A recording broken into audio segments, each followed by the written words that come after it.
Bien, en este vídeo vamos a resolver la prueba científico-técnica de las pruebas de acceso a grado medio de Aragón del año 2021. En este caso nos piden el área de esta cometa que tiene forma de rombo y nos dan las longitudes de las diagonales de la cometa, ¿vale? Que son 40 y 1 metro. Bien, entonces si la cometa, dibujo un rectángulo alrededor, de tal manera que vemos que las diagonales del rombo dividen al rectángulo en 4 rectángulos iguales. Bien, pues cada lado de la cometa divide a ese rectángulo en 2 partes iguales. Como yo me quedo con los de dentro, eso significa que el área de la cometa es la mitad del área del rectángulo. De tal forma que el ancho del rectángulo, el largo, perdón, es la diagonal mayor, en este caso el ancho es la diagonal menor, tengo que el área del rectángulo es diagonal mayor por diagonal menor, ¿vale? Diagonal mayor por diagonal menor. Pero como he dicho que el rombo me quedo con la mitad, pues divido entre 2. Y así ya tengo la fórmula del área del rombo. Pero hay que tener cuidado porque en estos problemas las medidas, una diagonal viene en metros y otra en centímetros. Pues voy a trabajar con metros, con lo cual voy a pasar de centímetros a metros dividiendo entre 100. Entonces divido 40 entre 100 y me sale que 40 centímetros son 0,4 metros. ¿Vale? Pues ahora solo tengo que aplicar la fórmula. El área la llamo con la letra A y lo que tengo que hacer es multiplicar longitud de la diagonal mayor, que es 1 metro, por la longitud de la diagonal menor, que son 4 centímetros, y lo divido entre 2. Hago esas operaciones y me da que son 0,2 metros cuadrados, porque insisto, hemos dicho que trabajamos en metros. ¿Vale? Bien, pues ahora vamos a pasar a calcular el perímetro. El perímetro sería la longitud de los 4 lados, la longitud total de los 4 lados del rombo. Son iguales, por tanto, con hallar la longitud de uno de ellos tengo suficiente.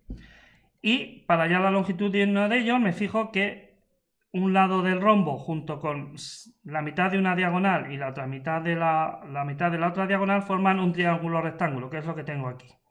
Bien, pues aplico Pitágoras y entonces a este lado le he llamado D y es la hipotenusa. Pitágoras dice que la hipotenusa al cuadrado es igual a un cateto al cuadrado más el otro cateto al cuadrado. Con lo cual, la hipotenusa, en este caso llamado D, sería la raíz cuadrada de eso, o sea, de 0,29. Si yo hago la raíz cuadrada con la calculadora y redondeo a las décimas, sale 0,54 centímetros. Lo multiplico por 4 lados y obtendría el perímetro. Bien. Vamos con el problema número 2. Dicen que un orfebre realiza un trofeo de 3 kilos con una aleación que contiene una parte de oro, 3 de plata y 2 de cobre. Bien, ¿quiénes nos piden la pregunta A? ¿Qué cantidad de oro y de plata y de cobre en gramos se necesita? Bien, hemos dicho que va a tener una parte de oro, 3 de plata y 2 partes de cobre. ¿Vale? Bien, pues entonces eso significa que de 6 partes, una es de oro, con lo cual eso traducido en fracciones quiere decir que una sexta parte es de oro. Si de 6 partes son de plata, 3 sextos son plata, pero 3 sextos es una fracción que se puede simplificar. Si divido el numerador por 3 y el denominador por 3, me queda 1/2 es de plata. Y lo mismo, si de 6 partes son 2 de cobre, eso quiere decir que 2 sextos es de cobre. Y lo mismo, puedo simplificar. Divido el numerador por 2 y denominador por 2 y una tercera parte es de cobre. Bien, pues con esto ya puedo saber cuántos... puedo calcular los gramos, ¿vale? Primero voy a calcular los kilos. Entonces, si un sexto es de oro, lo único que tengo que hacer es calcular un sexto de 3 para ver cuántos kilos de oro. Entonces, sería un sexto de 3 es 1 por 3 dividido entre 6. O sea, 3 sextos, que es 0,5 kilogramos de oro. Lo mismo con 1/2 de 3 y 1/3 de 3. Podríamos haber empleado 3 sextos y 2 sextos, sin simplificar la fracción. Nos habría salido lo mismo, ¿vale? ¿De acuerdo? Si en vez de 1/2 hubiésemos puesto 3 sextos, nos habría salido también lo mismo, 1,5. ¿De acuerdo? Bien, y ahora solo nos queda convertir esas unidades en los kilos a gramos. Bien, de kilos a gramos se multiplica por 1000 y de gramos a kilos se divide por 1000. Pues 0,5 por 1000 son 500 gramos de oro, 1500 de plata y 1000 gramos de cobre. Bien, y en el apartado B nos piden cuánto cuesta el trofeo, para el cual nos dicen cuánto cuesta el kilo de oro, plata y cobre. Pues si sabemos los kilos de oro que hemos empleado, pues multiplicamos por lo que cuesta cada kilo de oro y tenemos el dinero que nos habremos gastado en oro. Lo mismo hacemos para la plata y para el cobre. Sumamos lo que hemos gastado en cada uno de los materiales y obtenemos el total el precio total del trofeo. Bien, vamos con el tercer problema. Nos dice que un granjero tiene pienso para alimentar 1500 pollos durante 40 días, pero quiere que el pienso le dure 60 días. Entonces, preguntan que cuántos pollos debería vender. Vale, pues podemos resolver mediante una regla de 3 inversa, ¿vale? Porque cuantos más pollos haya, hay pienso para menos días, ¿vale? Pues entonces vamos a plantear la regla de 3. Entonces, por una columna ponemos el número de pollos y el número de días. Entonces sabemos que para 1500 pollos tenemos pienso para 40 días, pero queremos saber para 60 días cuántos pollos podemos alimentar. Con lo cual, al ser una regla de 3 inversa, al plantear la proporción, invertimos esta columna, de tal manera que la proporción nos queda planteada de esa manera. Resolvemos ahora pues esa proporción y nos sale que tenemos 1000 pollos, podremos alimentar durante 60 días con el pienso que tenemos almacenado. ¿Vale? Pero nos dicen que cuándo deberíamos vender. Pues entonces deberemos vender a 1500, le resto 1000 y son 500 pollos los que tengo que vender. ¿Vale? ¿Vale? Pero nos piden que qué porcentaje representa esos 500 pollos. Bueno, pues eso lo puedo resolver con otra regla de 3, ¿vale? Y en este caso, si aquí tengo el número de pollos y aquí el porcentaje. Si 1500 pollos, o sea, todos los pollos son el 100%, vamos a ver 500, ¿qué porcentaje es? Pues esto es una regla de 3 directa, con lo cual planteo la proporción de esta manera, no hay que intercambiar nada por regla de 3 directa, y el valor, la X, me da el porcentaje. Bien, podría haber tachado 2 ceros aquí y aquí, bien, como queráis. El caso es que sale 33,3.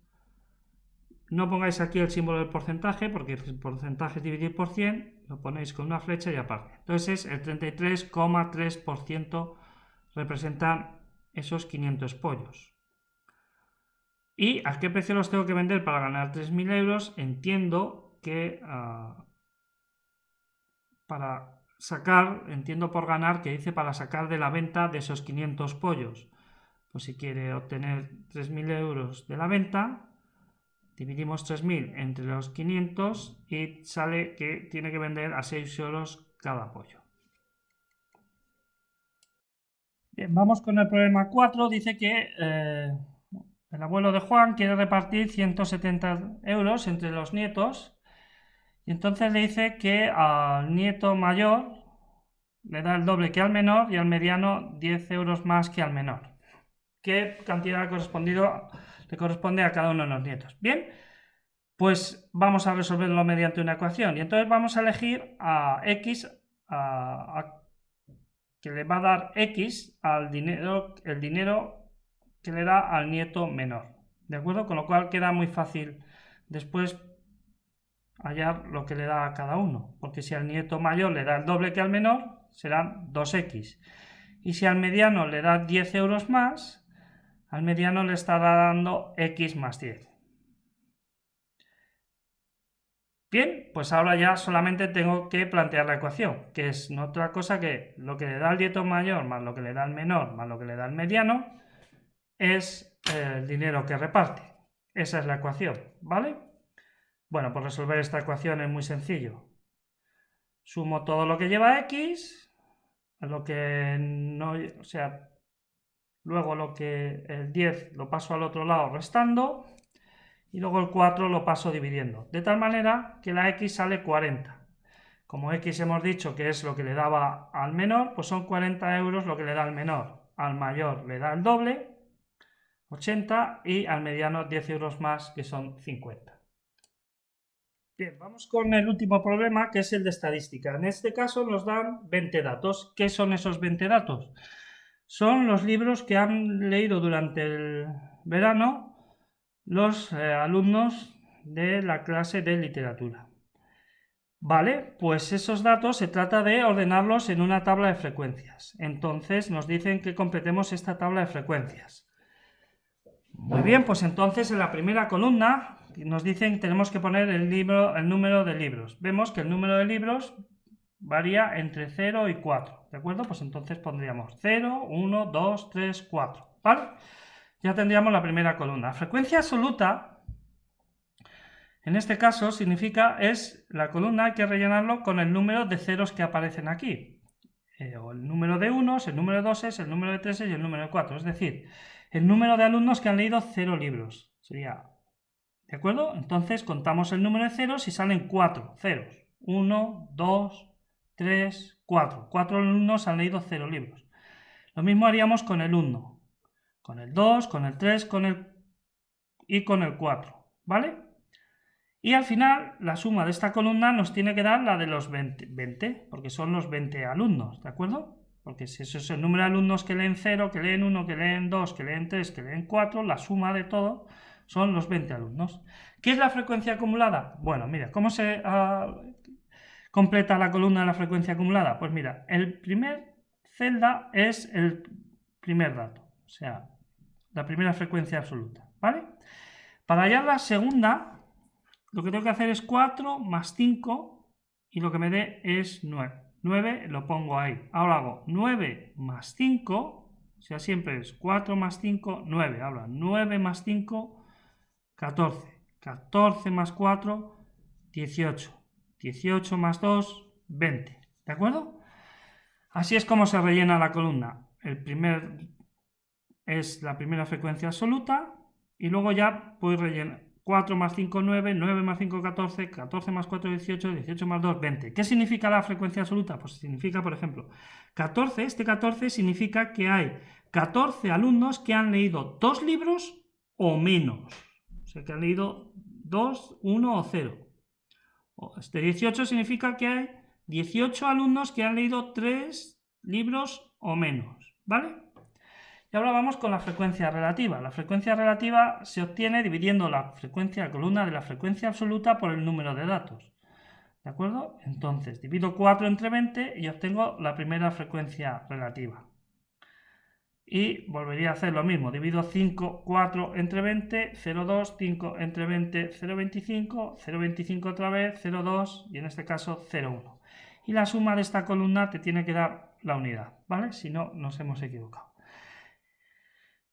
Bien, si ahora nos pidieran otra columna, el tanto por ciento, simplemente esto lo tendría que multiplicar por 100, ¿de acuerdo? Si yo multiplico esto por 100, ya tendría el tanto por ciento. Y me saldría que, por ejemplo, el 20% leen 0 libros, el 25% lee 1 libro, el 25% lee 2 libros, el 20% lee 3 y el 10% lee 4, ¿vale? Con multiplicar esta columna por 100 ya obtendría los porcentajes, ¿de acuerdo?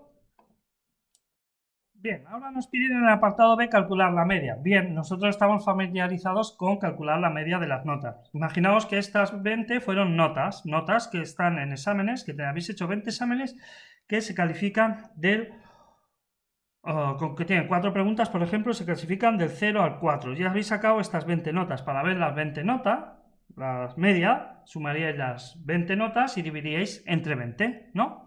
Bien, pues eso es lo que vamos a hacer, pero de una manera más con la ayuda de la tabla. Ya que están organizados los datos en la tabla, podemos hacerlo muy fácilmente. Porque si yo he sacado 4 ceros, pues puedo sumar los 4 ceros, que sería 0 por 4, pues 0, ¿vale?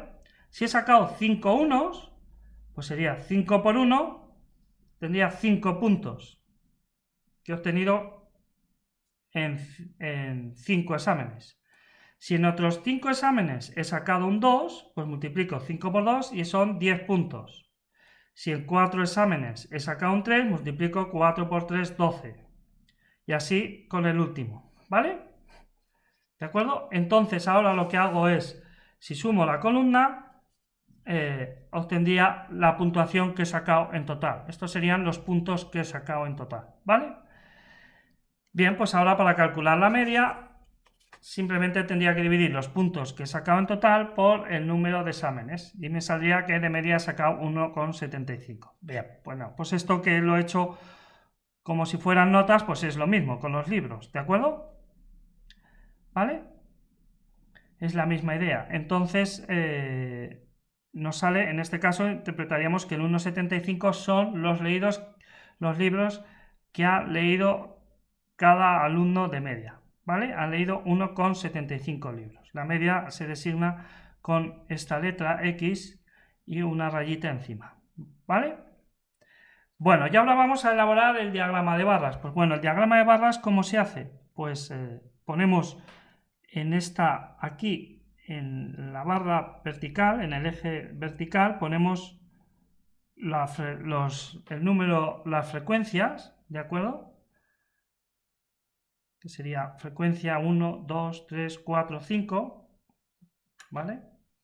Y aquí en el eje horizontal ponemos el número de libros que se han leído, ¿de acuerdo? O sea, serían los datos en el eje horizontal. Frecuencia vertical, datos en el horizontal. De tal manera que cada dato lo ponemos, le asignamos a cada dato una columna, dejando una columna en medio. Y entonces ahora lo que hago es que si hay 4 alumnos que han leído 4, que es la frecuencia que le corresponde al 0, pues lo que hago es levantar una barra de altura que llegue hasta el 4, ¿vale? Luego hago lo mismo con el 1. Levanto una barra de altura 5 porque ha habido 5 alumnos que han leído un libro. Y así haría con el resto. Recordad que no, las barras tienen que estar separadas. Si estuvieran juntas se llamaría histograma, no sería un diagrama de barras, sería otro tipo de gráfico estadístico. ¿De acuerdo? ¿Vale? Pues dibujar un diagrama de barras es relativamente sencillo siempre y cuando se tenga muy claro que aquí, en el eje horizontal, tiene que aparecer los datos, que en este caso son número de libros. Y en el eje vertical tenéis que poner la frecuencia absoluta, ¿vale? Luego es también interesante es el proceso inverso. Si nos dan el diagrama de barras, es obtener la tabla de frecuencias, ¿vale? Las dos primeras columnas. Pues bueno, pues sería el proceso inverso. Aquí tendríais que poner los datos de izquierda a derecha, entonces ponéis de arriba a abajo 0, 1, 2, 3, 4 y luego a cada dato, en la columna de frecuencia absoluta, le pondréis la altura de la barra. La barra es 4, quiere decir que al dato 0, que en este caso es número de libros, le corresponde el 4 de frecuencia absoluta.